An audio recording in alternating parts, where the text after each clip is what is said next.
சென்னை வேளச்சேரியில் கருமேகங்கள் சூழ்ந்து மிதமான மழை பெய்து வருகிறது. கூடுதல் தகவல்களை செய்தியாளர் அன்புச்செல்வனிடம் கேட்டு பெறலாம். அன்புச்செல்வன், தற்போது நீங்க எந்த பகுதியில் இருக்கீங்க? நேற்று மழையால பல்வேறு பகுதிகளில் மழை தேங்கியது வேளச்சேரி பகுதியில். இப்ப சூழல் எவ்வாறாக இருக்கு?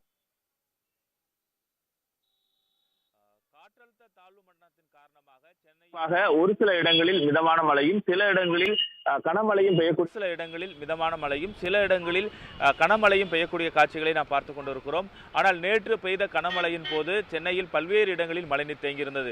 அதிலும் குறிப்பாக நாம் வேளச்சேரி பகுதியை பார்க்கும்போது பெருங்குடி, எம்ஜிஆர் சாலை, கந்தன்சாவடி போன்ற இடங்களில் மழை நீர் அதிக அளவு தேங்கியிருந்த நிலையில் தற்போது வரைக்கும் ராட்சச பம்புகள் மூலமாக மோட்டார் மூலமாக அகற்றப்பட்டதன் காரணமாக சாலையில் எவ்விதமான போக்குவரத்து பாதிப்பும் இல்லாமல் சீராகி இருக்கிறது என்று சொல்லலாம். இருந்தாலும் காலையிலிருந்து வானம் மேகமூட்டத்தோடு காணப்பட்டதோடு வேளச்சேரியை பொறுத்தவரை மிதமான மழை என்பது விட்டு பெய்து கொண்டிருக்கிறது. கருமேகங்கள் சூழ்ந்திருக்கிறதன் காரணமாக வாகன ஓட்டிகள் விளக்குகளை ஒளிரவிட்டு செல்லக்கூடிய காட்சிகளை நாம் பார்க்க முடிகிறது. பள்ளி கல்லூரிகளுக்கு விடுமுறை அளிக்கப்பட்டிருப்பதால் சாலைகளில் பெருவளவிலான வாகன போக்குவரத்து குறைந்திருக்கிறது என்று சொல்லலாம். அதோடு மழைநீரும் பெரிதளவில் சாலைகளில் தேங்காமல் இருக்கிறது. தாழ்வான பகுதியில் இருக்கக்கூடிய மழைநீரையும் அகற்றுவதற்கான பணிகள் நடைபெறுகின்றன. மற்றொரு புறம் அங்கங்கு இருக்கக்கூடிய சாலைகளை சரி செய்யக்கூடிய பணிகளும் நடைபெறுகிறது. இருந்தாலும் அவ்வப்போது விட்டு வேளச்சேரி மற்றும் அதை சுற்றுவட்டார பகுதியில் என்பது மிதமான மழை என்பது பெய்து கொண்டிருக்கக்கூடிய காட்சிகளை நாம் பார்த்துக் கொண்டிருக்கிறோம்.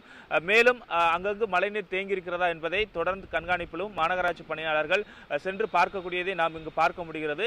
பிரதானமாக சொல்ல வேண்டும் என்றால் சென்னை வேளச்சேரி, பெருங்குடி, கந்தன்சாவடி, அதே போன்று சோழிங்கநல்லூர் உள்ளிட்ட பகுதிகளில் விட்டு மிதமான மழை பெய்து கொண்டிருப்பதை நாம் பார்க்க முடிகிறது. நன்றி அன்புச்செல்வன், விவரங்களுக்காக. உடனுக்குடன் செய்திகளை தெரிந்து கொள்ள சன் நியூஸ் பெல் ஐகானை கிளிக் பண்ணுங்க.